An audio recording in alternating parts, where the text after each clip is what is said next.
everyone, and welcome back to Everyday Anarchism. I'm your host, Graham Culbertson, and my guest today is Alyssa Battistoni. We're here talking about her new book, Free Gifts, and wait, let me get this right, Capitalism and the Politics of Nature. All right, did I write it down correctly? You did, yeah. All right, Alyssa, can you tell us a little bit about yourself and how you came to write this book? Sure. First of all, thanks for having me on the podcast. Great to be here. So I am a political theorist. I teach political theory at Barnard College. And this book really started as, so it was originally my dissertation for my PhD and then kind of evolved quite a lot over the years. I've rewritten it many times. But I would say it actually emerged out of thinking about one of the chapters in particular. So there's a chapter on reproductive labor in the book, and that was that chapter, which is now sort of one chapter, was originally sort of the origin point of the book, and it basically came out of me thinking about, I work on environmental and climate politics, but also on Marxist feminism, feminist thought, and sort of political economy more broadly, and it sort of the book came out of this, for me, a recognition and thinking about the sort of parallel positions of unwaged housework, domestic labor, reproductive labor, some of the sort of longstanding analysis and critique of Marxist feminist thought about sort of the place of reproductive labor in capitalism, and recognizing sort of the parallels to, what people talk about as like the work of nature, sort of ecosystemic processes and, natural processes that are, sort of fundamental for reproducing and regenerating life on Earth, both human and non-human, but, not economically valuable. And so I sort of started off sort of thinking about that, and that kind of led me down this rabbit hole of trying to ask, well, what's going on here? Why are these both sort of sites of non-value within capitalism? And that was sort of the genesis of thinking about this problem of what I describe as the free gift of nature. Okay, so, I've got questions, and one of them is topping through the free gift of nature. I mean, I've got questions written down, but I already have another one, so I'm going to go Great. off my script, which is I've been following over the past few years this just thrilling, it seems to me, like revaluation of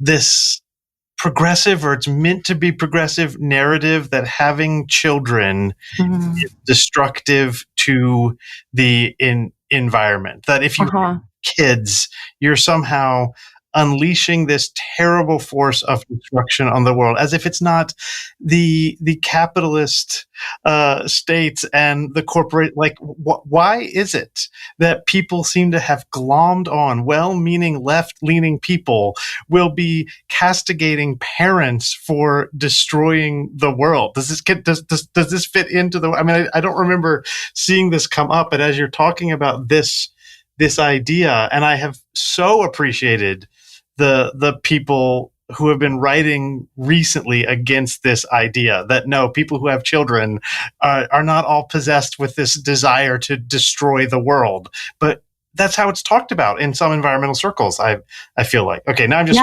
definitely. It's interesting that there has been some of a revival of that, and why it's an interesting question, and you're right, it's one that I don't really talk about in the book, and I tried actually consciously to avoid kind of talking about this frame of like population as a problem for the problem of environment and climate, and I try to focus much more on kind of capitalist dynamics and production and some of these things, and how those have how those extend beyond sort of what we think of as like traditional production, but to not frame it very consciously in that kind of Malthusian register that I think is very common in or has been very common in environmentalism. And I think I think that's kind of why it's reemerged. It's an available frame for people, right? Like it's something even people who I think are critical or skeptical of that position, it's like an available way of thinking about one's own action. I think it also comes out of more generally the kind of consumption-oriented frame of environmental and climate politics, where the so much of the conversation is oriented around one's like carbon footprint over sort of your own decisions and sort of choices, whether those be, at the level of, what you sort of eat, what whether you're flying, what you're sort of, buying, consumer purchases mostly. But I think children end up factoring into that conversation as sort of basically another like consumption lifestyle choice, which is like a ludicrous way to think about, like sort of kids in general. But I think also in terms of like how and why people make these decisions. And it's just, I think it's a very limited frame, no matter what the sort of, consumption is, but especially I think impoverished when we're thinking about something like, reproduction and having children. So that's why I think it's reemerged. But yeah, I did try to, both to avoid population as like the frame and, not, in some ways, like not even refuting it so much as just saying like, this is not relevant, but also consumption. And there are other, some chapters where I try to say more of a, like, we need to shift away from consumption towards these other ways of thinking about what's going on here. So, I think that would be, I guess that's why I don't address it head on, but I also appreciate the people who have pushed back on it. So I agree with you there. Okay, great. Yeah, I'm gonna try not to pick up. I have too many thoughts about consumption, so I'm gonna bring us, and by us I mean me, back to this term free gift. I mean, if I'm understanding the book correctly, there's really some pretty strange. There's a strange ideological contradiction, according to you, hiding in the phrase free gift, which if you're not familiar with this phrase, listeners, free gift is it's a econo-environmental term, right? It's this idea that there is this world out there that is given to us freely, a free gift, and then we do our labor or capitalism or whatever we do. But actually the term free gift, it should just be gift. So the fact that it's free gift means there's more to it. So can you, if I'm understanding, can you unpack this free gift and how it's not really free? Totally. Yeah. So, the free gift is a really interesting concept. And it's one that I actually, I get from, that goes way back in the history of political economic thought. Like you see, the idea that nature is a gift from God is a very old one in Western political thought. You see it in people like John Locke, Jean-Jacques Rousseau, all of these different thinkers talk about sort of the gift of nature from God and things like that. And it's, that the world is given to human beings and so on. And there are a lot of different ways people talk about that. But in a lot of classical political economy, you look at like a David Ricardo or Adam Smith a little bit, Jean Baptiste, these different people who are writing in like the early 19th century mostly, they talk about these gifts that give gratuitously to production in particular. Like they're talking about the gifts of nature in the specifically economic context and the way that nature does all this work, freely, gratuitously. Nature gives these free gifts to production, and there's a little bit of a critique from that Marx makes of that I kind of try to pick up and like run with more, because I think it's been really underdeveloped as a concept of this idea. Like, what does it mean to call something a free gift? I think it is quite, as you say, there's this interesting like contradiction in it, because gifts, are on the one hand, they are kind of like obviously free. Like you don't buy a gift. You can buy a gift for someone, but then you give it to them. It's not a sort of commodity exchange transaction. It's often been seen as sort of like an alternative to the commodity form, because the gift is like a gift exchange. It's like sort of this other way of relating to other people. But it's also supposed to be very reciprocal. Gifts are supposed to be something, you give someone a gift and then they have some kind of reciprocal obligation to you, or they give you a gift back, or whatever it may be. And I think this is interesting because I don't think this is what the free gift of nature is really. Like, it's not reciprocal. We're not giving back. We're not giving back to nature. We're taking these gifts that are sort of freely available, that are available without cost and without like sort of a price on them, without going through a kind of traditional commodity exchange where, you exchange money for the thing. That's not happening, right? But I think that's significant because, that is what capitalism is. It's a system oriented, predominantly around commodity exchange. Commodity exchange becomes the way that people interact and like get the things they need and so on. And so then it becomes it becomes weird in such a system that something is free, that you can just get something for free without sort of exchanging money for it. And so the free, I think, becomes extra significant. It sort of signifies like we're in that the sort of unusualness of that is that it's sort of this like counter. It's like the alternatives to the commodity, but fully within capitalism. And of course, then, on the one hand, there are a lot of gifts of nature that give freely in the sense that nobody has to pay for them. But they're obviously not free in the sense of kind of costless once we start thinking about ecological costs, social costs, forms of what we can talk about is basically like harm that don't show up in the sort of like economic terms of like monetary value and so on, but which are like quite substantial. And so there's, that's a whole sort of other dimension of that there are real costs. They just aren't, they appear in like physical terms, right? They appear in biophysical terms. They appear in terms of, harms to health or destruction of ecosystems or things like that, and not in the kind of monetary terms that like the market can see. Yeah, and then the obvious thing, and this comes up a few times in your book, there's the funny story about Biosphere 2, but just the idea of, and I mean, look, I would rather have there been a carbon tax in the 90s than the just literally nothing that we've done over the past 40 years or so. But this idea that there's this thing, there's an economic term called negative externalities, which is basically to say that you can, when an ecosystem is being destroyed, you can tally up how much monetary damage is being done to that ecosystem and charge it to the corporation that's doing that monetary damage. And somehow, I'm not exactly sure how, somehow this is supposed to solve the problem of the destruction of the environment. So when you're talking to these people who are just like, well, the problem is we just haven't tallied up how much oak trees are worth. And we just need to charge people the true cost of deforesting North America. How do you even make sense of that perspective with what you're trying to talk about? Yeah, it's a good question. And, there are so many different ways that I think people have basically redescribed the problem of the free gift. So the negative externality is one, or it's like in the kind of more mainstream economics framework where it's, the idea that there are all these effects of economic activity that are sort of not being counted or reflected in economic terms. And those can be negative or positive and so on. And so, there has been like this and so I talk about like natural capital and ecosystem services are the terms that people often use to describe these kinds of like gifts of nature that aren't being economically valued. And there has been now, I mean, it's been interesting because I think, the sort of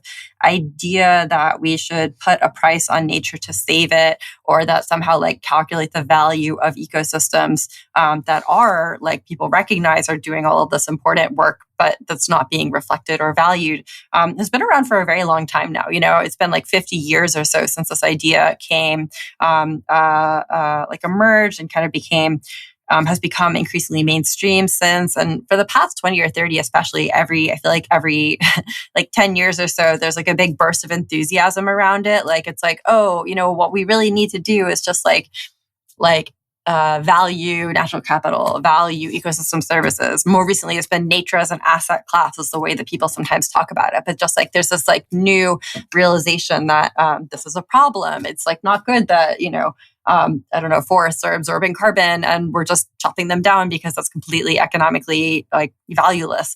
And it's striking to me because I think there's been like every time it happens, there's sort of the same debate, which is like some group of people, if you read the Financial Times today, like there'll be like a sort of article like this, like every couple of weeks or so. It's like, we just need to put a price on nature and like, why don't we do this? And, there's all these problems with doing it, but we should just like find a way to calculate like, what the ecological worth and maybe even moral or spiritual value. Economists have come up with all these ways to literally say like, well, this is like what, this is like the value of carbon sequestration, but also this is like how important it is to people, the beauty of the ocean or the whatever it may be. Like they've come up with all these ways to try to like assess these in economic terms, and some of them are pretty ludicrous. Like they talk in the book about the study that valued the entire like population of whales on Earth at like I think $2 trillion. So like for like every whale that exists, and like that's like less than market or than like Apple is valued at. So it's just kind of, and it just ends up with these kind of things that seem like completely absurd. Or they value the entire biosphere. Like, how much is the entire biosphere worth? Like, there was this very famous paper in 1997 that says the whole biosphere is worth $33 trillion. And you're like, okay, like, but there's literally nothing without that. Like, it's like absurd. Did they remember to adjust for inflation? So do we know what the biosphere? They did readjust it like 10 years later, and it came up with 125 trillion the next time. And they probably have redone it since then. I'm not sure what the most recent one is, but so they do readjust and like probably for inflation, for like some other, I don't know, whatever. They've like got some new studies. So, and so it is like pretty like laughable, because of course, like how could you put a price on the whole Earth? Like it's like, who could buy the, it's like a crazy idea.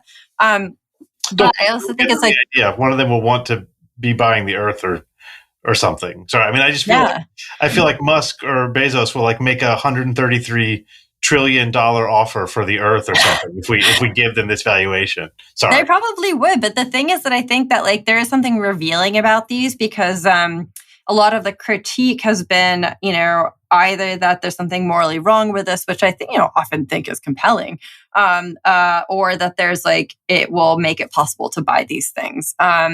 And that will sort of, will privatize the entire Earth. But the thing is that it's actually been very, very, like, I guess I try to shift the frame a little bit, because I think a lot of the moral critics are like very, are like, all right, like, it's like really, it's like something disgusting about being like all of the whales on Earth are worth like this, like not very much money, whatever.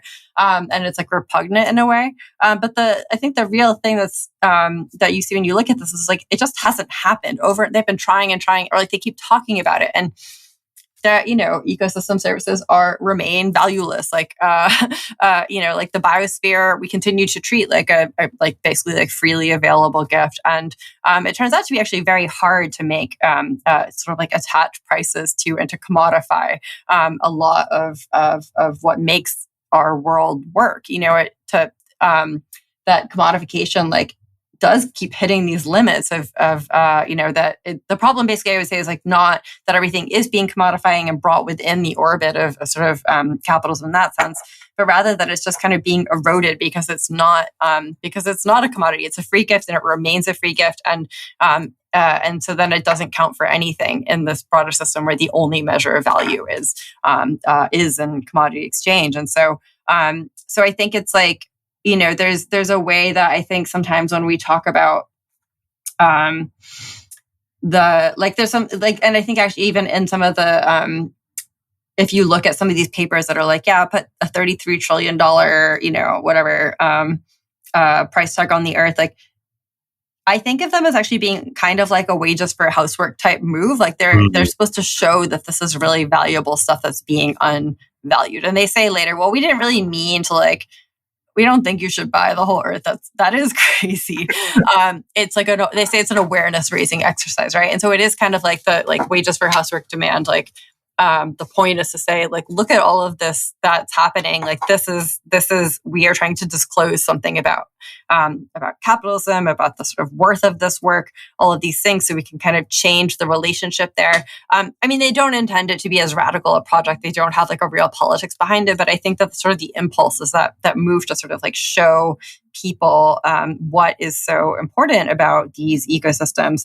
Unfortunately, that just like has not worked at all, and it hasn't been attached to a very like to like a real radical political project that could sort of make those demands in the context of like a movement or something like that. So I think it's like trying to say, well, what's going on here? Like why is it so hard to value some gifts of nature? And actually, like maybe something else is going on in capitalism than we thought. Yeah, I mean, I was as you were talking about how the fact that it never works. I was just thinking like not valuing nature is just sort of the key point. I mean, that's just such a crucial aspect of capitalism.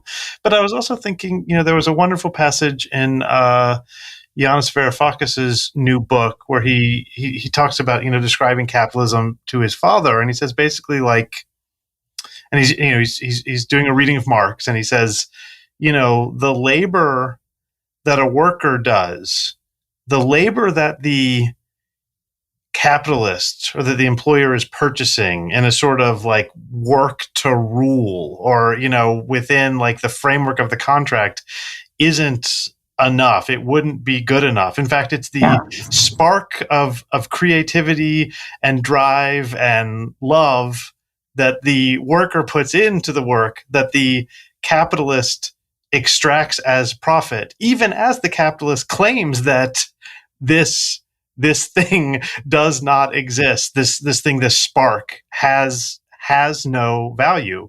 And so it seems that there's really very little difference between how labor functions and how nature functions. It's this thing that the capitalist claims they are valuing, and I mean that both like they've assigned a dollar number to it, but in fact the dollar number they've assigned to it is always off from the actual thing that becomes almost, I'm getting like metaphysical here, it's almost like ineffable. It's almost, it's almost magical. The actual work that the worker does, in the same way the actual work that the pollinators do, to capture it is impossible, right? Does that connection make sense? Yeah, definitely. And I think there's like two things that I think of in relation to that. And one is that, Marx literally talks about human social labor and human cooperation as a gift of nature, like that this is basically, kind of this thing where as people come to, they work more collectively, more collaboratively, they sort of generate, more than the sum of their parts in a way, that they are able to sort of do more. There's something about social labor, about this kind of these forms of collective and coordinated work, that people are able to do more than they are when they're sort of working individually or even sort of like small scale cooperative ways, and that this like unleashes these sorts of new human capacities. And he says, capital basically like appropriates this and benefits from this gift of human cooperation that is generated by sort of like, interhuman subjectivity and so on. And so it is literally a version of the free gift, I think, that kind of capacity to work together and to kind of like, unleash something that is like beyond any kind of like, kind of separated out, like this is what this one contribution is or whatever. And so I think there is a way that it's very literally, it is a gift of nature almost. But then I also think in general, like one of the things I really, I think is really important and try to emphasize in the book is just exactly what you're saying, that like the way that that something like the wage is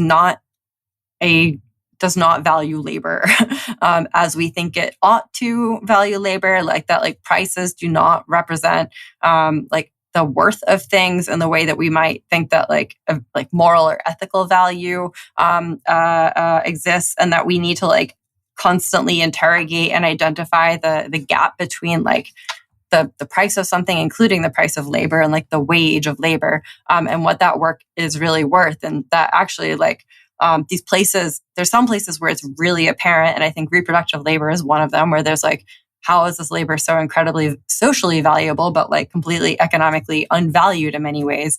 That becomes like very, people I think can really get that because they see that gap really clearly. And I think that the gift of nature is sort of the ways that these like these essential ecosystemic processes are also not valued, is another one where we can see that gap really clearly. But then the thing I think we need to do is sort of to do what you've just said, is like reapply, like remember that gap is always there, and go back and look at like what we think of as like normal wage labor, which I think there is a tendency sometimes to think that like people are paid what their work is worth, or that the wage is a real reflection of certain kinds of labor, even if not all. It's actually, no, it never is. That's not what wages are. That's not what they do. It's not what prices reflect.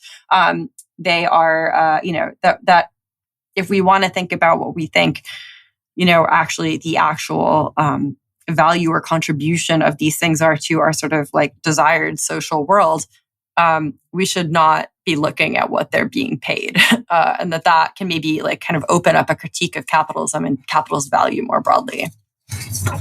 Yeah. To continue on this train of thought, I was thinking as you were talking that sort of this disconnect that you described in your book, and we've already talked about, between like what nature is supposedly worth if you're trying to count it up in dollars, and if we could just capture that value, it would help. I mean, this is the solution to the problem that wage can't capture work. The capitalist or neoliberal solution is that everyone can be an entrepreneur, everyone can own themselves, everyone can be a miniature corporation. And once you are, your own boss, maybe in some sort of Hayekian way, like you're always going to get exactly what you are truly worth. Like the argument would be, if we just capitalismed a little harder, there would be some sort of self-correcting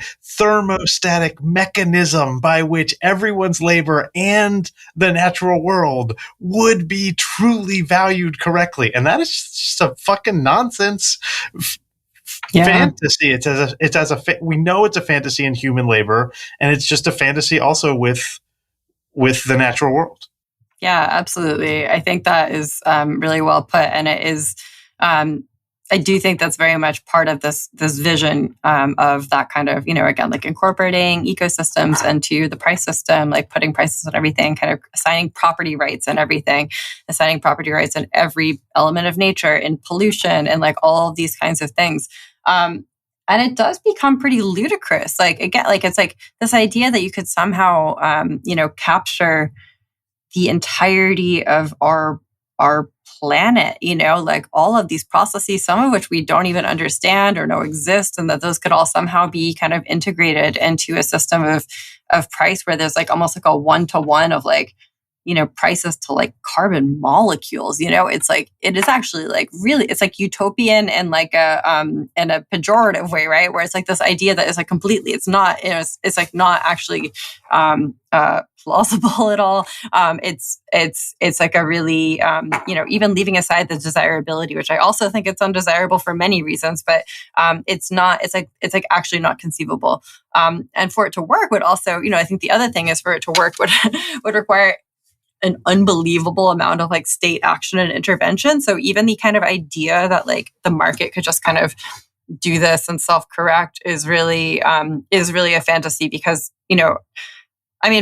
carbon markets, for instance, like, which are the only ones that have kind of come to exist, and even they're only barely, and like they're pretty dysfunctional, but like, they have required so much, like they have been fully constructed by the state. And, markets always have some state component, but like, like I can kind of pick an apple and say like, do you want to buy this? And you can just give me some money. Like there are other kinds of goods and commodities that are the basic process of exchange is like fairly straightforward, but like a carbon molecule, you cannot just like pick up like a carbon, you have to assess like the number of carbon, the amount of carbon that's being emitted, and sort of issue credits in it, and like it's like a very complicated labyrinthine system.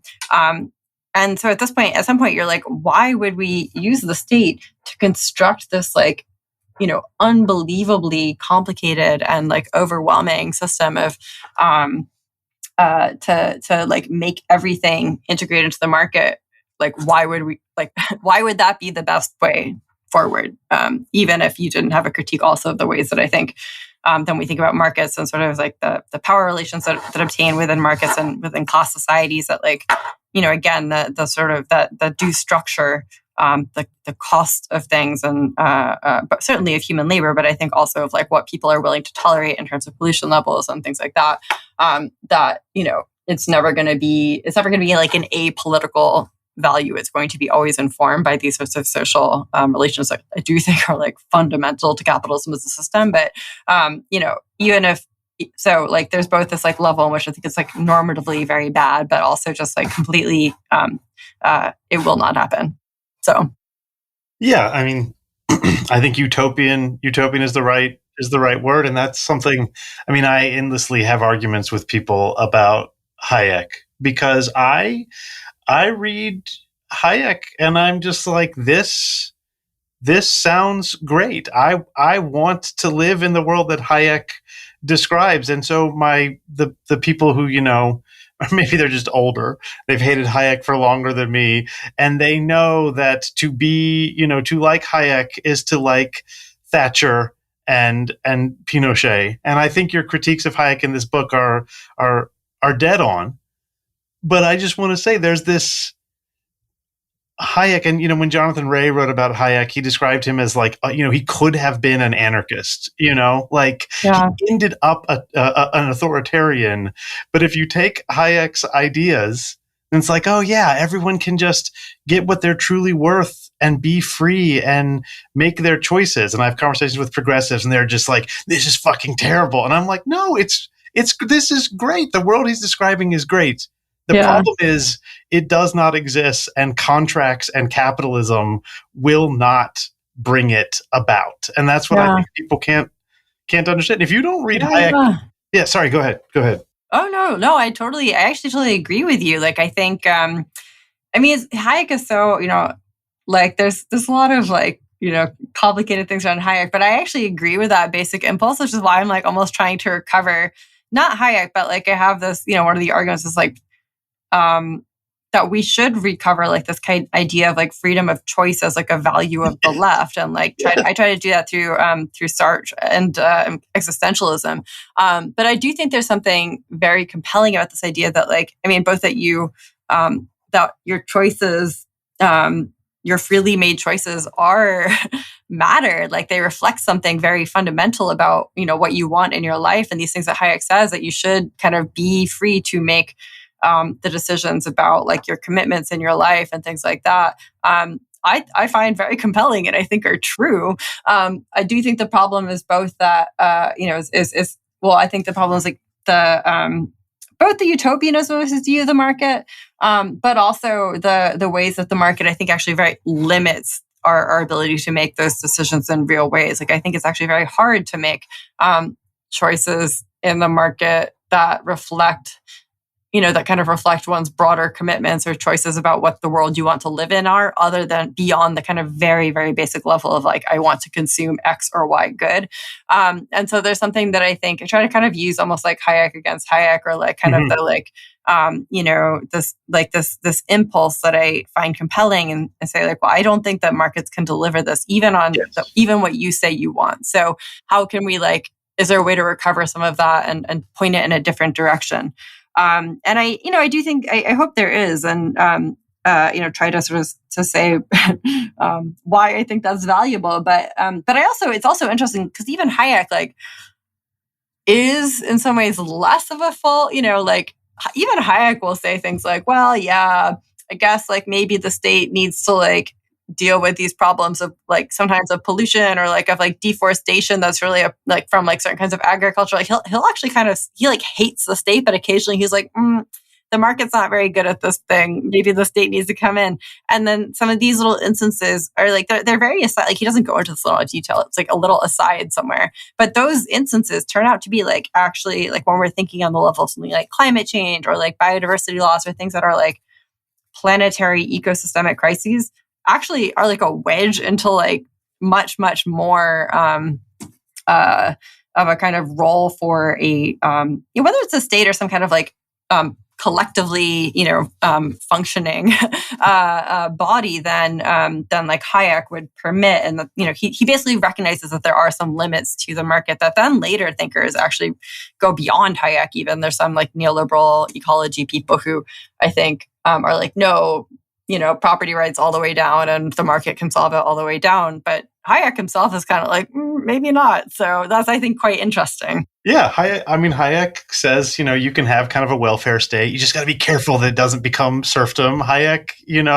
that's why there's this hilarious phrase, Hayekian socialism, which is a right-wing claim about Hayek, that Hayek left too much room in. And yeah, that's silly that Hayek left too much room in the state, but this too much room for the state. But this idea that he values freedom of choice and people should be able to make their own decisions. And then, it's very simple. I'm sure I've said this in the podcast before. Basically, if you have an employer as far as Hayek is concerned, you lose all of that freedom of choice, and that's just fine because you chose to work for that employer, and that's what the market says. And that's nonsense. Yeah. That's why Hayek is not very useful, but he does not need to be completely repudiated because, I think Jonathan Ray says like "small is beautiful" would be a decent slogan for Hayek, and "small is beautiful" is a nice, good left-wing slogan. Yeah. That's interesting. I hadn't thought of Hayek as a small is beautiful, but I think that's probably right. So, I mean, I don't know, or rather, another way of putting it is small is beautiful, but if non-state forces create a giant agglomeration of power, that's fine too. That's the problem. Absolutely. Yeah. Giant forces of power that are state agglomerated are bad for Hayek, but if non-state power does, it's like, what did you want from me? You had freedom and you used it badly. And you chose it you chose it to produce that in some way, No, it's true. And then he does, I mean, I think there's some, ways that he is quite socially conservative also, or he thinks these like kind of chosen institutions, like, I don't know, like family and sort of social forms of social, like non-contractual, moral and social institutions are somehow like just chosen in a way that I think is quite naive. And so, he could probably use a little more of like a critical perspective on some of those, and those end up doing a lot of work for him in ways, I think. So, he's not, I don't know, it's like he's very like, free choice when it comes to the market, but then sort of assumes that choices are freely made in a bunch of areas that I think, critical social sort of scientists, social theorists would have a lot more questions about. But yeah, we can definitely, I think I'm here for like 2 cheers for Hayek or something, maybe 1 cheer for Hayek. One cheer. Half a cheer. Yeah, that sounds good. So I just need to ask about Marx and his relation to nature. I'm no fan of Marx, as everyone who listens to this podcast know. I mean, it's not that I disagree with his broad sweep that capitalism is bad, etc. Obviously, I hate his teleological view of history, and everyone from Ken Stanley Robinson and everyone else explained to me that I'm wrong about his theological view of history, but I'm going to continue being wrong about it.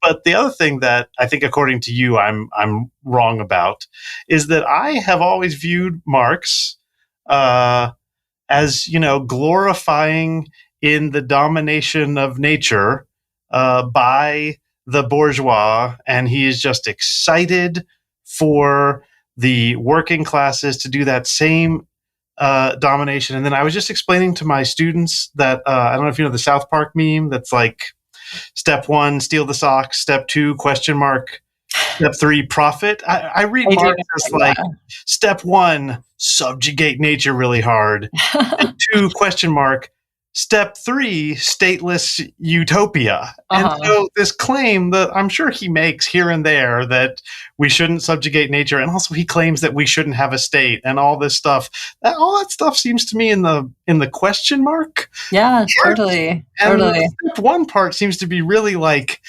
make a shit ton of factories and mine all of the coal and steel. So am I wrong about this with Marx? I think I would say I don't think you're totally wrong. I think that I think Marx is maybe not as full-blown, kind of Promethean as people often read him to be. There have been a lot of debates in eco-Marxist thought over the past few years about this. Some people like John Bellamy Foster and Kohei Saito have done a lot of important work to find all of these places where Marx talks about, has a much more what we think of as proto-ecological view, where he cares, he's concerned about the loss of soil fertility, or sort of the these kinds of ways that this really intensive production is ecologically destructive. And I think those people have done really important work to show a kind of another side of Marx on ecology. I also think a lot of the stuff that you described is still there. There still is a kind of the bourgeoisie is subjugated to the forces of nature, and this is kind of unleash new possibilities and blah, blah, blah. And I don't think he's a fully, I would disagree, Kohei Saito now says, well, Marx is a degrowth communist. And I was like, I don't know about that. I think there's a lot to, to support the more traditional reading of him as sort of you need to develop the forces of production and so on. And I think even there, he's maybe not as, I think some of there's sort of like what Marx says, and there's a way that like Marxist projects and socialist projects have taken up some of that in reality, which I think also diverges some. But in any case, that's sort of, in some ways, like I try to avoid those debates. Like I'm like, well, I don't know if it matters. Like, I don't think that the way we need to think about like capitalism and ecology or capitalism in nature is by saying like, what did Marx say? I do love Marx. I'm like a huge Marx like reader fan.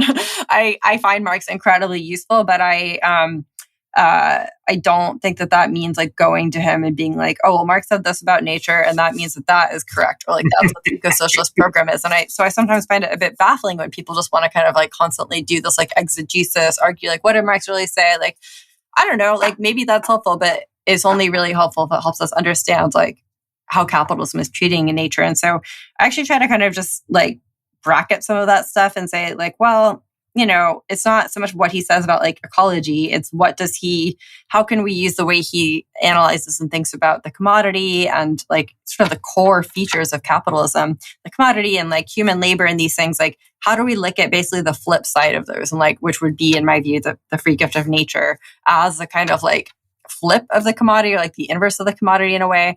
And can we use that kind of method of trying to understand like what the commodity is, like how it operates in capitalism, why human labor is valued the way it is. If we apply those questions and tools to thinking about nature and nature's lack of value, like where do we get? And so it really is more of like a Marxist method than Marxist sort of substantive argument, because I think we do hit limits there, you know, and for I think many of the reasons that you just described, like there's like both, you know, I think there's partly it's just like contradictory things, but also it's just like it doesn't. At the end of the day, like you know, I think we should read Marx for trying to understand our world rather than to get like the slogan or like the program directly from somebody who was thinking at a very different time. And in some ways, like I think you know, like I started off being much more skeptical of like the usefulness of Marx in thinking about like climate and ecology for all of these reasons. I was like, well, can we really use Marx to like kind of understand like climate change or ecology? And, you know, is there a direct thing? No, but I have found, I still think he's just like the most powerful way to understand capitalism. And if we think capitalism is at the heart of the climate crisis and broader ecological biodiversity, et cetera, crisis, then I do think we need to, you know, figure out how to like use Marx and maybe unexpected ways to kind of get at that. Yeah, that all makes sense. Sorry, I was thinking about whether I was going to pick at it more. But you know, you've made clear that that's not something, you know, not something that we need to do. I mean, I guess I'll just say, and I'm sorry, this is the anarchists have been saying this since before they were anarchists. You know, when you look at the world that Marx wants, the post, you know, revolutionary world, it's, you know, it sounds great. It's the same one Kropotkin wants. It's the same one Oscar Wilde wants. It's the same one Hayek wants. It's probably the same one Keynes wants. You know, everybody wants to live past violence and hierarchy and coercion and capitalism and factories without going like full William Morris and everyone having to work really hard, you know, growing their food. That's what everyone wants. And it just seems like it is always that question mark. No one thinks, I mean, you have to be like an out and out fascist to say we want a world of hierarchy, coercion, factories, militaries, imperialism forever. No one says they want that forever. It's just how one gets to this, you know, Hobsbawm calls it a gentle anarchy. Mm-hmm. How one gets to this gentle anarchy that seems to be the same that you know, Keynes and Oscar Wilde and Marx and Hayek all want. That seems to be the really important part, because otherwise, if you're saying all those people have roughly the same ideas, and they do in terms of the fruit at the end of their telos, then that actually you're not saying much. If you put all those people together, then whatever you're doing is something as mushy as like love is good or something like that. That's too mushy, and I don't know. I'm going to continue being skeptical that the the man I still view as the prophet of, industrial capitalism is going to value nature in a way that I would like. And God damn it, I used the word value, which I was trying to avoid using the word. It's a tough word. Yeah. It's both value and nature. I feel like real struggles. I'm always like, wow, these are both like really tough, like, impossible to use clearly and also, unavoidable in some way. So sure. I mean, Emerson's definition of nature is everything that is not you, and so my students get so mad about this, and I'm like, well, you see what he means, but like, then if like, the Empire State Building is nature, I mean, that both makes sense and doesn't make sense, and then you can, as I have done before, totally 75 minutes with undergraduates arguing about whether or not concrete buildings are nature or not, and let me tell you, it doesn't get anywhere, except it gets the undergraduates happy that they wasted 75 minutes. I feel like I had some great conversations about whether like New York City is nature or not. Like reading like, I don't know if you're like Steve Vogel's like Thinking Like a Mall, but like, going full Thinking Like a Mall, and they're all like, whoa. So I feel like we have a lot of fun with that one, but it's super fun, but it doesn't, I don't know. I just wanted to like sort of put my foot down and be like, yes, you can play these games, but that there's a difference between a forest and a mall. And when someone says nature, they're talking about the forest. And I think that's true, but I think they're important because I think a lot of I think ecological thought assumes that we know what nature is and that nature is good. And I don't think we should assume that nature is like a normative value. Like I actually just think we have to question that and be like, which natures and why, and like, because like otherwise we just are doing full deep ecology, which like is a position that you could defend, but you would have to defend it. And I'm not a deep ecologist. I don't think that we should just say like nature, preserving nature in a state that we have, and even that preserving nature is like, what is that? Like all of ecology is about interactions with, between beings and species. And so at some point it's like, which kinds of interventions are bad and why? And I think that's a hard question to answer. And if you have an idea of just like nature is just kind of morally significant, but unclear why exactly or which ones, like then it's very hard to make real, kind of political choices or commitments. Yeah. Willa Cather has this wonderful line about Walt Whitman. I'm going to get it wrong, but she says something like, everyone calls him like, the great good poet or something like that. And it's like, Walt Whitman, he celebrated everything, and he literally celebrated everything. So like, you can't look at him. He celebrated the natural world, which is to say everything that was good, everything that was bad. He celebrated nature. He celebrated the destruction of nature. He is against racism. He is for racism. He's just like, it's just all there. That was his project of just, it's all there. And so when you try and take Whitman and make him, as you say, normative, like we want to celebrate what Whitman celebrated. It's like, no, that's nothing. That's just saying the world exists, which is in some Zen way true and powerful, but if you're actually trying to come up with a political program that will make the world a better place, nature is good and should be preserved, is again about the same as saying life is beautiful or something like that. It's not gonna get you anywhere. Yeah, I agree. I totally agree. Yeah. This is my, sort of rough Jamesian pragmatism. It's not going to get you anywhere. Like, life is beautiful. Great. Congratulations. We all agree. Yeah. Hooray, love is good. Respect nature. Okay, fine. Totally agree. All right. So I'm blathering and we've talked for a while. So what else do we need to cover, Alyssa, before we go? I don't know. Maybe I guess one thing I would just say, like to just pick up on the last thing we were talking about, kind of like what is the end goal or something. In a lot of ways, like, I think, in a way, I think I try to leave that really open in the book, like that, like it's not like, it really doesn't have a vision. It's not like the ultimate, like laying out what the eco-socialist program would be, or the eco-socialist society, or the like happy life is beautiful, nature is good, whatever, no coercion, hierarchy, domination. I think all those things too, but like what that looks like, I do think really ought to be a sort of the question, like that feels to me like very much the question before us, like what is the world we want to live in, and like how do we sort of like envision like a world that is like reasonably ecologically sustainable and respectful of nature, but also like doing the things that the things that we value about like human life and societies that are sometimes like, destructive of nature. Like, how do we sort of think about those? And I think those are like the most important questions we have to answer. And, a lot of it is just about like how capitalism makes it almost impossible to make those decisions and choices in a meaningful way. And so it